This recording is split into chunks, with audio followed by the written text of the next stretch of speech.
We're backstage at Space in Evanston with Delbert McClinton, who is back in town, and great to see you back in the Chicago area, Delbert. Thank you. It's good to be here. Well, you look wonderful, Delbert. How are you Well, feeling? thank you. I feel great. I'm doing great. Good. Thanks.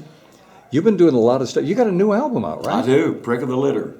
Okay. What's the story behind that? Well, you tried naming anything lately?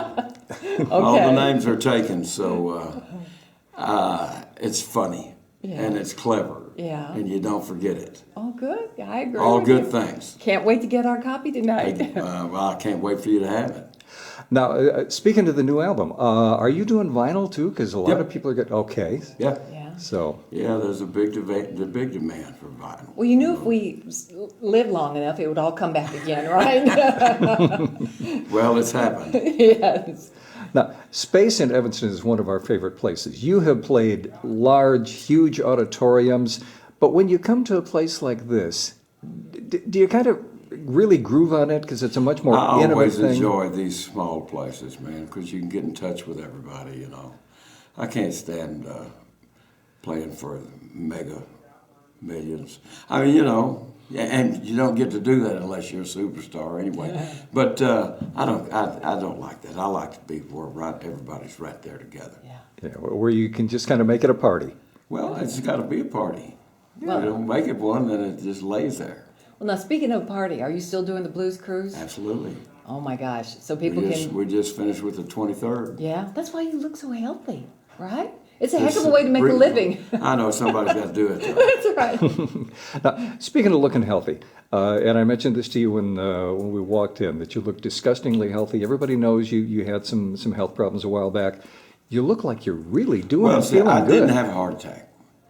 Okay. I had something that scared me, and I went to the emergency room, and they checked my blood and had the enzyme in it that means you're just about to have a heart attack.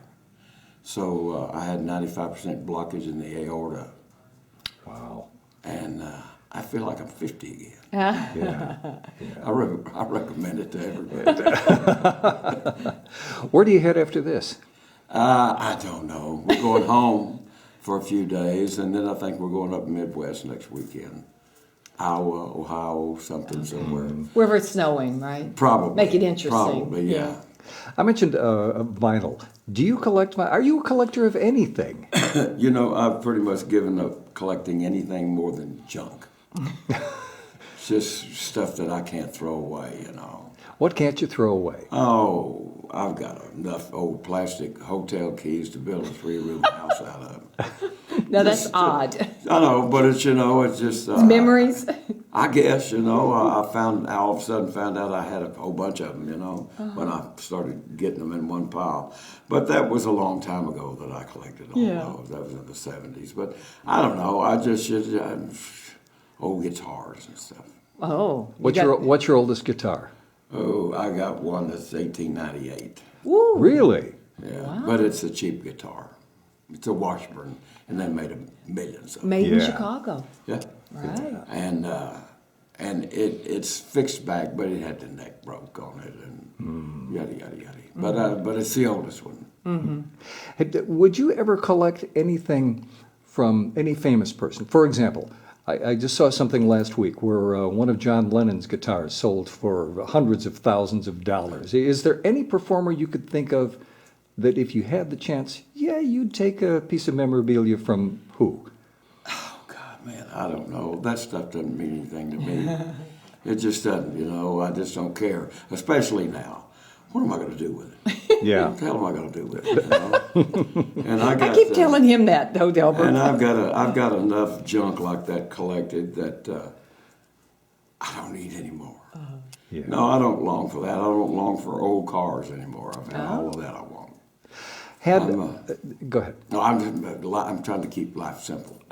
Makes sense. Very simple. We had an email when some people found out that we were going to be talking to you, and they wanted us to ask, with your new albums and things, any TV appearances going to be coming up or anything like that you're aware Oh, I of? hope not. I hate doing those shows. Really? Why? I just can't stand to see me on TV. But there'll probably be something coming up, yeah. Well, people can find your album. They can find out about 2018 Blues Cruise by going to DelbertMcClinton.com. Absolutely. Cool. Can't wait to see you on stage. And the new album, blatant plug, what's in it other than good Delbert McClinton Roadhouse stuff? You're going to be surprised, let me put it that way. Okay. And pleasantly surprised. Okay. If you're not, I'll be really surprised. Have you done any writing with Gary Nicholson lately? Not with Gary lately, but I've been doing a lot with some other guys. Cool. All right. We look forward to it, Delbert. Yeah. Thank you. Okay. It's Well, a real y'all have treat. fun tonight. Thank you. Thank you. From my new CD. It's a song Kevin and I wrote several years ago, back when he was a young man. And I was younger.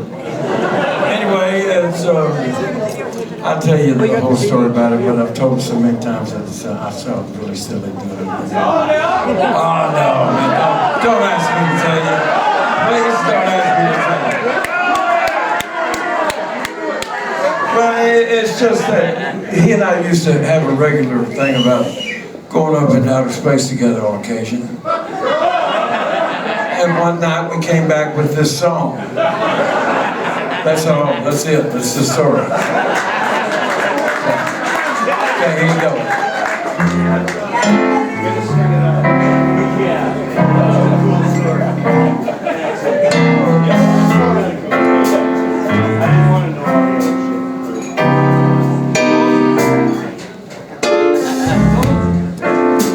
Empty bottles and dead cigarettes. A sad refrain from a world of regret. I know I could make it if I could just get up, but I'm stuck at home in bed with a bad haircut.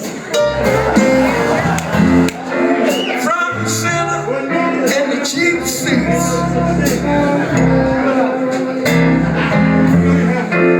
Trick question? Ah, that's the nature of the beast. Some fool trying to tell me a tall telltale tale. I jumped on my white horse Cadillac and put my house up for sale.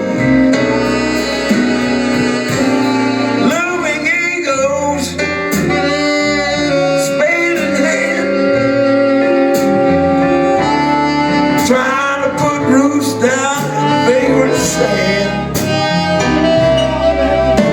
I had a part-time job. It was just so much work. You know, manual labor makes my fingers hurt. I met a man out on the street selling tickets for $1.25.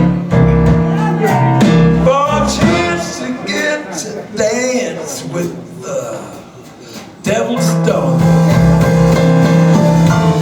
About two. I want to make sure.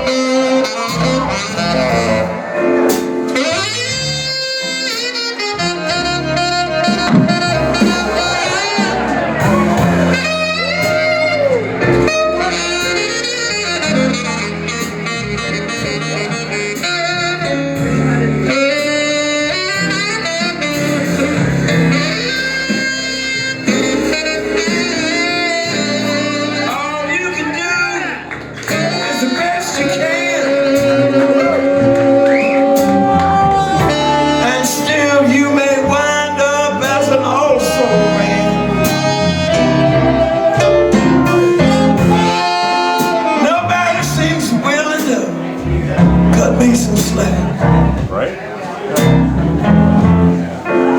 I woke up this morning with a knife in my back.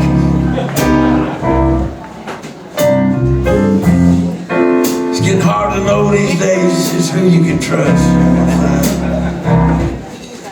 So I'm keeping it low profile. I don't make a fuss. Looking pretty good so far.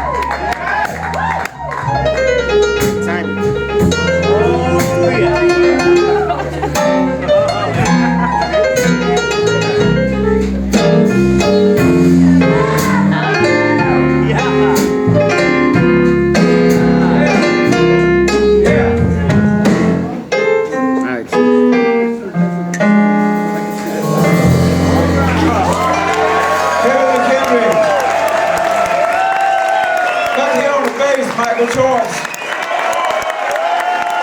On the drums, Jack Bruno. Bobby Britt right here on the guitar. And right here behind him is James Fiddlebaker on the guitar. Dana Robbins on tenor saxophone. And Quentin Wire Q without all the trumpet and tenor.